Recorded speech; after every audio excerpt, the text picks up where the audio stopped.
혼란 전국에서 사는 법이라는 말씀의 제목을 가지고 주의 말씀을 전할까 합니다. 우리는 그냥 사는 게 아닙니다. 신앙생활을 하는 것입니다. 신앙생활이라는 것은 예수 그리스도의 말씀으로 내가 세상에서 그 말씀을 적용해서 사는 것입니다.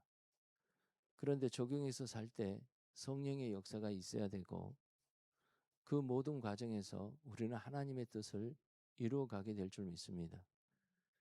그런데 여러분, 적용할 때 가정에서 적용하고 직장에서 적용하고 내 삶의 현장에서 적용하지요.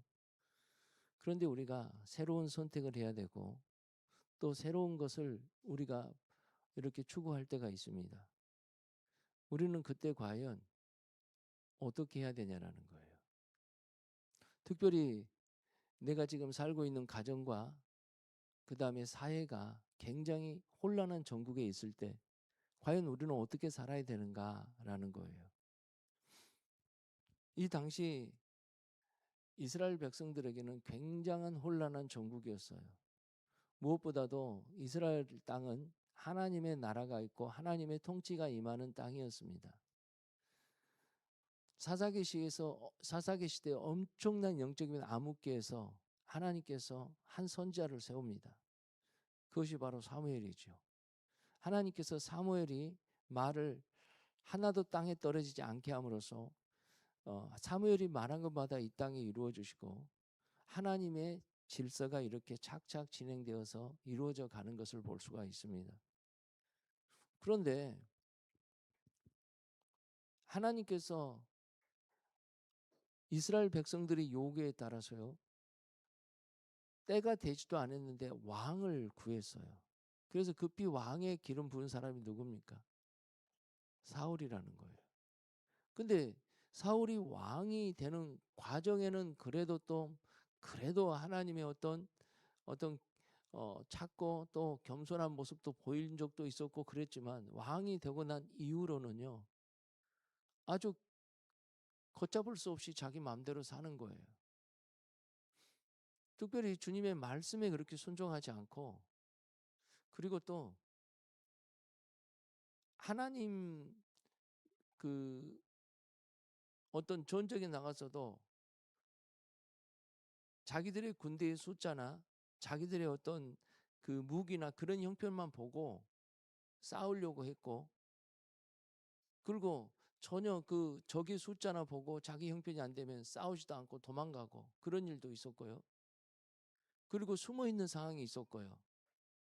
그리고 또 어떤 질서도 있습니다. 제사를 지는 것도 사무엘을 통해서, 선지자를 통해서, 제사장을 통해서 했어야 되는데 그러지도 못했습니다. 그리고 제사 지내는 방법도 하나님이 원해서라기보다는 어떤 무당 구다듯 그렇게 우상 섬기듯 제사를 지내면서 전쟁에서 이기는 것을 바라면서 그 제사를 통해서 하나님과 나와의 관계를 바르게 새기는 게 아니라, 바르게 하는 것이 아니라 그렇게 그냥 내 어떤 목적을 위해서 제사를 드려버리는 것을 볼 수가 있다는 것입니다. 그러다 보니까 하나님의 말씀이 왕을 중심으로 해서 이스라엘 땅에 이렇게 백성들이 그렇게 따르고 또 하나님 말씀이 충만히 이스라엘 땅에 임재가 있어야 되는데 그러지 못해 버렸어요. 왜요? 왕부터 하나님을 염두에 두지 않았어요. 그리고 나중에 백성들까지도 하나님을 염두에 두지 않고 자기 마음대로 살기 시작해요. 여러분, 혼란한 전국이 돼버렸다라는 거예요. 혼란한 전국은요, 하나님도 그 가운데 역사하는데 세상의 인간적인 방법이나 법이나 그 다음에 가치들이, 어떤 그런 것들이 어우러져 가지고 이것도 아니고 저것도 아닌 그런 상황이 돼버렸다라는 거예요. 그런 상황이 됐으니까 얼마나 전국이 혼란스럽게, 이스라엘 자체가 혼란스럽겠냐라는 거예요. 여러분, 지금 우리나라의 어떤 전국 상황을 봅시다. 부정선거로 인해서 여기저기서 난리도 아닙니다. 어디 그뿐이겠습니까? 부정선거뿐만 아니라 법이 법대로 집행되지 않아요. 아무리 좋은 법을 가지고 있어도요. 그 법을 왜곡하고 법을 집행하는 사람들이 제대로 집행을 안 해버리면 어떤 사건이 일어나요. 전국이 혼란스러워져 버린 거예요. 그 법 때문에 이득 본 사람들이 있고 그 법 때문에 아주 그냥 손해본 사람들이 있습니다. 여러분, 솔로몬 왕이 왜 하나님에 대해서 하나님께 일천번제를 드리고 소원이 뭐냐고 그랬을 때 재판 잘하기를, 듣는 마음을 줘서 재판 잘하기를 바랬을까요? 왜 그랬을까요? 한 나라가 바르게 쓰려면 법의 기강이 바로 서야 됩니다. 그런데 그런 것들이 다 무너져 버린다면 이건 여기저기서 억울한 사람이 생각나고 그 다음에 그 억울한 사람들이 사이 나와서 데모하게 되고 그 다음에 또 그런 시위도 하게 되고 그랬을 때 한번 생각해 보시길 바라요. 얼마나 전국이 혼란스럽겠냐라는 거예요. 정치인들 한 사람 한 사람 보시길 바라요. 나라에 대해서 생각한 사람들이 별로 없어요.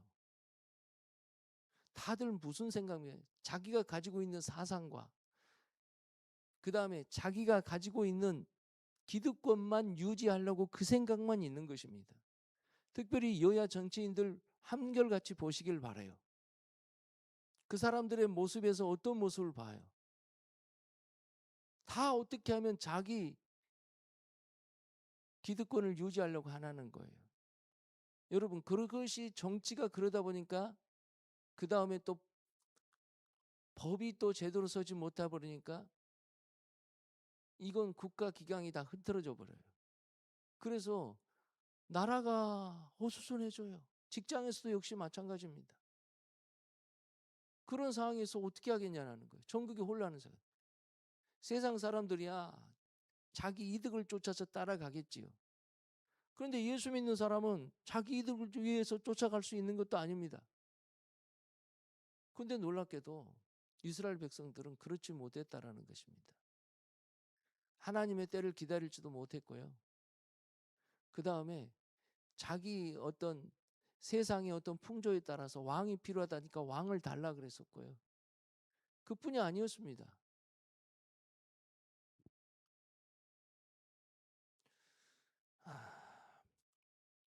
그런 여러 가지 모습 속에 이스라엘이 전국이 혼란스러웠고 그리고 또 우리나라가 지금 전국이 엄청 지금 혼란스러워요. 힘 있는 자가 그냥 군림하고 세상 법도 제대로 체계되지 않는 그런 상황이 돼버리는 것을 볼 수 있습니다. 우리는 그럼 세상 사람과 똑같이 이 사람한테 붙든지 저 사람한테 붙든지 그래야 되겠습니까? 내가 요구하는 것 가지고 너도 나도 나아가서 손은 들고 계속 이렇게 시위하고 데모하고 그래야 되겠습니까? 물론 사명으로 그렇게 부른 사람들은 그럴 수 있다고 봅니다. 근데 여러분, 지금 그러기 전에 주님께서 지금 그런 혼란한 전국 속에서 어떻게 하길 원하세요? 하나님은요, 그런 혼란한 전국 속에서 묵묵히 자기 일을 살 것을 요구하십니다. 살 것을 요구해요.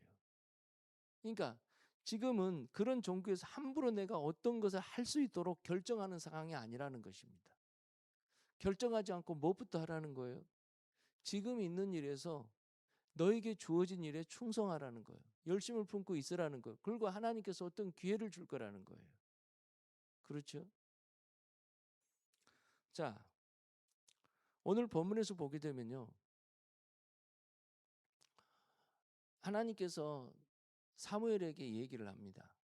사무엘에게 이제 때가 됐다라는 거예요. 1절을 보니까 여호와께서 사무엘에게 이르시되 내가 이미 사울을 버려 이스라엘 왕이 되지 못하게 하였거늘 내가 그를 위하여 언제까지 슬퍼하겠느냐.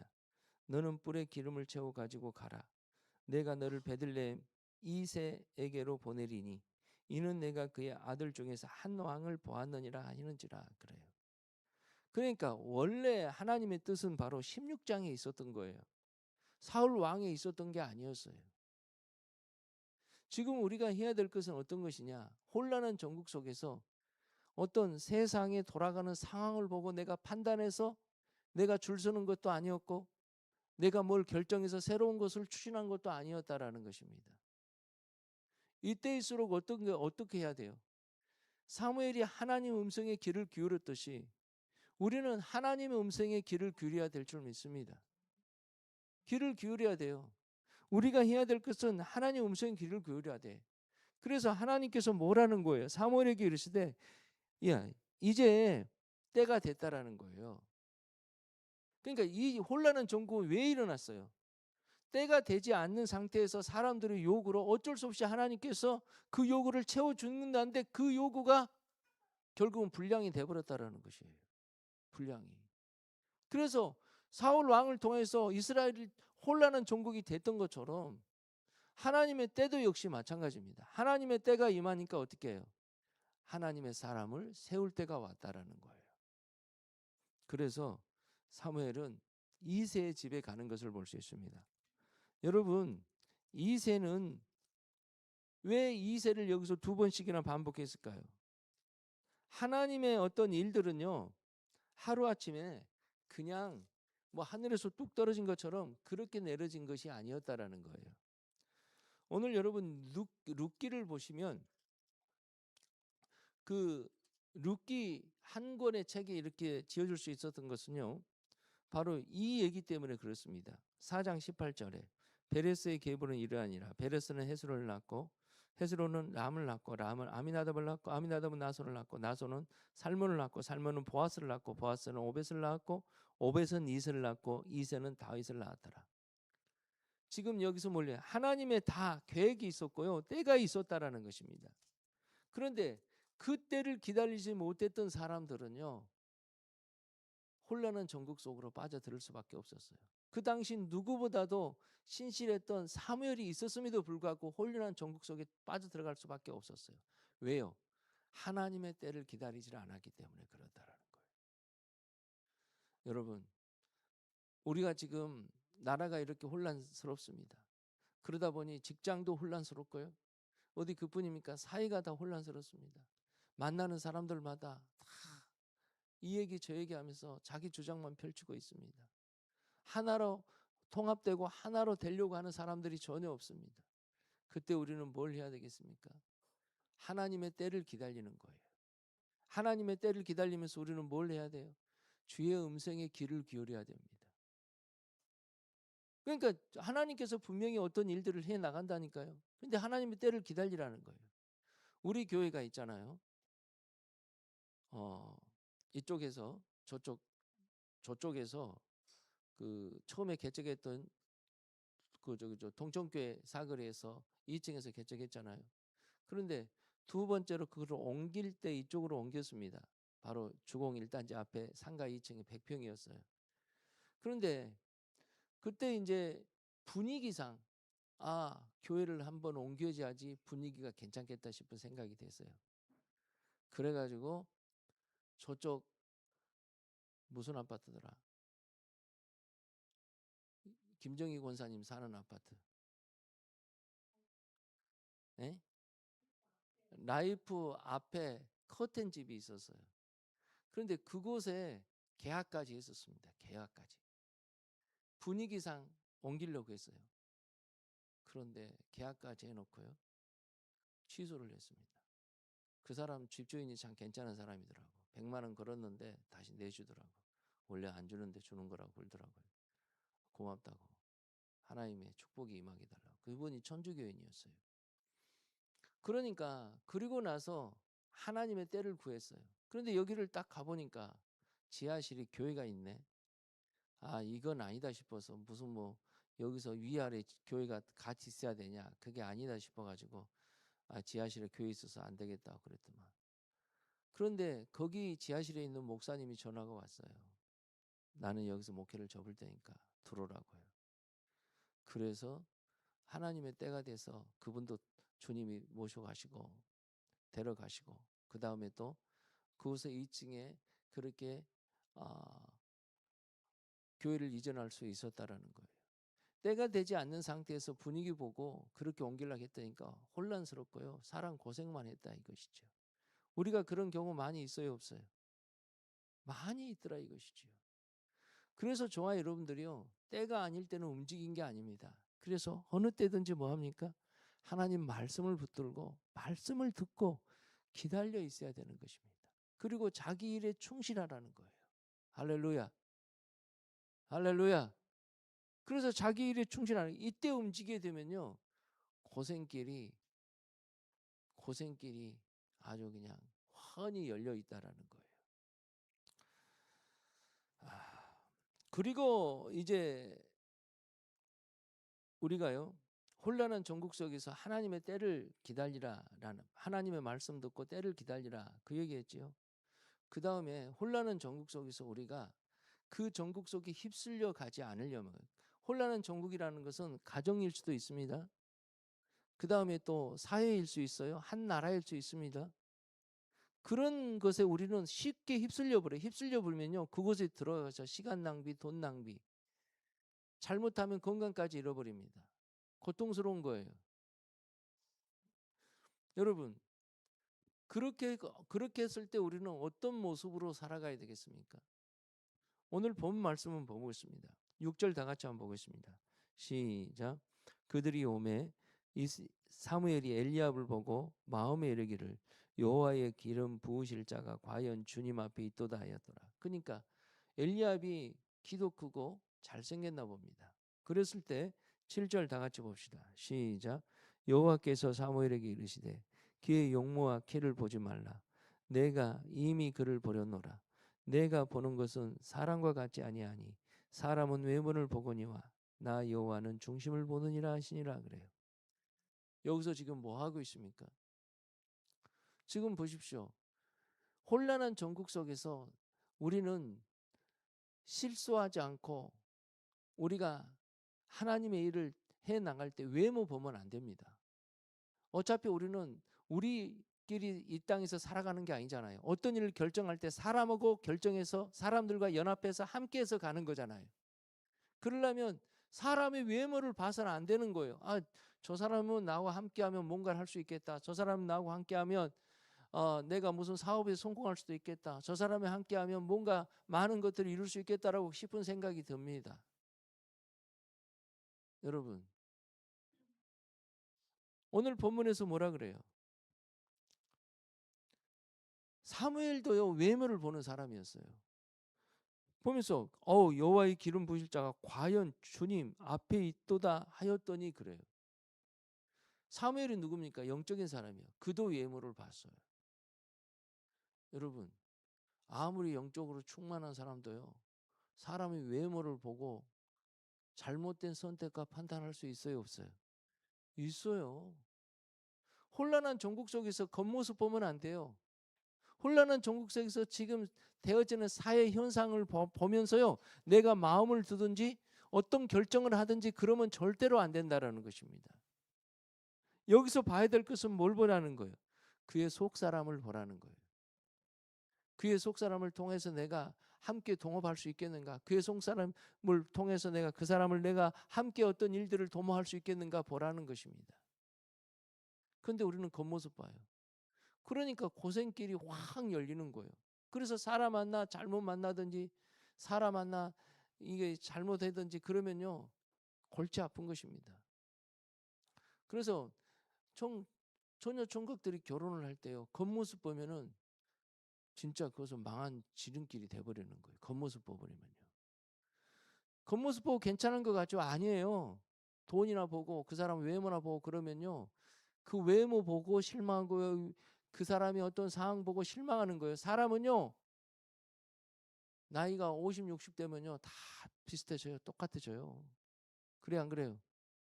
그래, 잘생겼든 못생겼든 다 나이 늙으면요, 다 똑같아져요. 지금 당장 좀 젊었을 때 사람이 잘생겼고 얼굴 뜯어먹고 산 것도 아니고 말이에요. 오늘 저와 여러분들이 그래요. 혼란한 전국 속에서 그 사람의 중심을 볼 수 있어야 돼요. 근데 그 사람 중심을 무슨 가치로 보겠냐라는 거예요. 하나님의 뜻과 말씀의 가치로 보라는 거예요. 그래서 저 사람이 온전하고 완전한 사람이 아닌데 하나님을 향한 열심이 있냐, 하나님을 향한 마음이 있냐, 그걸 보는 거예요. 그리고 자기 일에 얼마나 충실한가, 그걸 보는 것이라는 거예요. 그런데 여기서 주님이 뭐라 그래요? 사람을 외모를 보거니와 나 여호와는 중심을 본다고 주님께서 말씀하고 있어요. 그러고 보니까 이거 아니다는 거예요. 이새는 나비나돌을 불렀고요. 일곱을 다 앞을 지나가게 했습니다. 앞을 지나가게 하고 났으니까 그 사람도 다 아니라는 거예요. 그러니까 그러면 누구 더 없는가? 그러니까 막내가 있다라는 거예요. 그 막내가 누구냐고 그래요. 다윗이요. 빨리 데려오라. 나는 걔가 여기 오기까지는 밥 안 먹겠다 그러는 거예요. 밥 안 먹겠다. 그래서 이새를 데리고 왔어요. 다윗을 데리고 왔어요. 자, 다윗을 데려왔는데 이 사람이 어떤 모습인가 보십시오. 자, 11절 다 같이 보겠습니다. 시작. 사무엘이 이새에게 이르되 내 아들이 다 여기 모였느냐? 이새가 이르되 아직 막내가 남았는데 그는 양을 지키는 자이다. 사무엘이 이새에게 이르되 사람을 보내 그를 데려오라. 여기까지 내가 식사 자리에 앉지 아니하겠노라 그래요. 그 사람이 지금 뭐 하고 있다고요? 막내가 양 지키고 있대요. 양 지키고. 자기 주어진 일에 충실하고 있고 그 다음에 책임감 있게 일하는 것을 볼 수가 있어요. 주어진 일에 충실하고 책임감 있게. 그러면서 하는 얘기가 12절 보니까 눈이 빼어나고, 눈이 빼어났다는 것은 뭐예요? 이 사람은 총명했다라는 거예요. 그 다음에 아름답더라. 아름답더라는 말은 이 많은 것이 뭔가 아니에요. 원어상으로 보면 토부. 토부는 하나님의 선하심이에요. 하나님께서 사람을 창조하시고 천지를 창조하시고 보시기에 좋았더라 말씀하셨잖아요. 그 말씀이었다라는 거예요. 이것은요, 하나님이 지은 것들이 각각 자기 역할을 잘 하고 있다라는 거예요. 산은 산의 역할을 잘하고 시냇물은 시냇물의 역할을 잘하고 그 다음에 동물들은 각자 동물들의 역할을 잘하고 있었다라는 거예요. 다윗이 봐서 그런 사람이었다라는 거예요. 자기 역할을 잘하고 있는 사람이었어요. 중심을 보면 그 사람의 행동이 보입니다. 속일 수 있을 것 같습니까? 아니요. 속일 수 없다라는 사실을 저와 여러분들이 아시길 바라요. 우리의 혼란한 전국 속에서 어떻게 하라고요? 하나님 말씀을 들으면서 때를 기다리라고요. 혼란한 전국 속에서 어떻게 하라고요? 겉모습 보지 마세요. 겉모습 보면 현혹돼 가지고 휩쓸려 간다니까요. 그래서 그 속 사람을 볼 수 있는 능력이 있어야 된다라는 거예요. 할렐루야. 여러분, 혼란한 전국 속에서 사기꾼이 들끓습니다. 얼마나 사기꾼들이 고단수 지능을 가지고 그 다음에 전략을 세워서 사기를 칩니까? 오늘 저와 여러분들이 그래요. 그래서 오늘 우리는 뭐합니까? 혼란한 전국 속에서 어떤 일을 벌이려고 생각하지 마십시오. 물론 일을 벌여야 될 때가 있어요. 하나님이 그러면 말씀에 집중해 있으면 하나님께서 그때를 인도하실 것입니다. 그리고 그것이 나 혼자 하기 힘든 상황이면은 사람을 붙여줄 것입니다. 사람을 붙이는데 그 사람의 중심을 주님께서 보게 만드실 거라는 거예요. 할렐루야. 그런데 그 중심의 모습이 어떤 거예요? 책임감 있는 모습이었고요. 충성된 일꾼이었어요. 그리고 붉은 얼굴에 그러는데 얼마나 그을렸으면 붉은 얼굴이 있겠냐는 거예요. 그만큼 자기 일에 충성스럽게 일을 하고 있었다라는 거예요. 그래서 그 다윗을 불러서요 기름을 붓습니다. 기름을 부니까 13절 다 같이 시작. 사무엘이 뿔병을 가져다가 그 형제 중에서 그에게 부으니 그날 이후로 다윗이 여호와의 영에 크게 감동되니라. 사무엘이 떠나서 라마로 가니라 그래요. 여호와의 영이 그 가운데 임했다라는 거예요. 우리 중심에 뭐가 있어야 돼요? 말씀을 통해서 성령의 역사가 있어야 될 줄 믿습니다. 근데 그 반대로 뭐예요? 14절. 여호와의 영이 사울에게서 떠났고 여호와께서 부리시는 악령은 그를 번뇌하게 한지라 그래요. 여기서 분명히 차이가 있어요. 주변에는 성령 충만한 사람들이 있어야 돼요. 그렇죠? 나와 특별히 함께한 사람들은요. 그런데 성령 충만하지 않고 악령이 충만한 사람이 있어요. 번뇌해요. 항상 근심하고 걱정하고 두려워하며 그 다음에 그 어떤 성질이 기복이 심하며 그런 사람들이 있어요. 여러분 그런 사람들이 있으니까 얼마나 그런 사람들이 힘듭니까? 오늘 저와 여러분들을 혼란한 전국 속입니다. 내 가정이 진짜 말씀의 중심이 바로 서지 않고 혼란스러울 수 있습니다. 이 나라가 혼란스러울 수 있습니다. 내 마음이 혼란스러울 수 있습니다. 말씀에 집중하십시오. 그리고 중심을 보십시오. 내 중심에는 과연 말씀과 성령의 역사가 있는가? 다른 사람에게는 말씀과 성령의 역사가 있는가? 그 사람을 보거나 그 사람과 말해보면 다 안다라는 거예요. 오늘 저와 여러분들이요, 혼란한 전국 속에서 함부로 어떤 일을 결정하거나 어떤 상황을 보고 외모를 보고 휩쓸려가는 그런 성도가 되지 않길 바라요. 그리고 하나님의 때를 기다리십시오. 그리고 때가 됐으면 과감하니 믿음으로 결단하고 나아가는 주의 백성 되시길 바랍니다. 이 시간 다 같이 합심해서 기도하는 시간 갖겠습니다.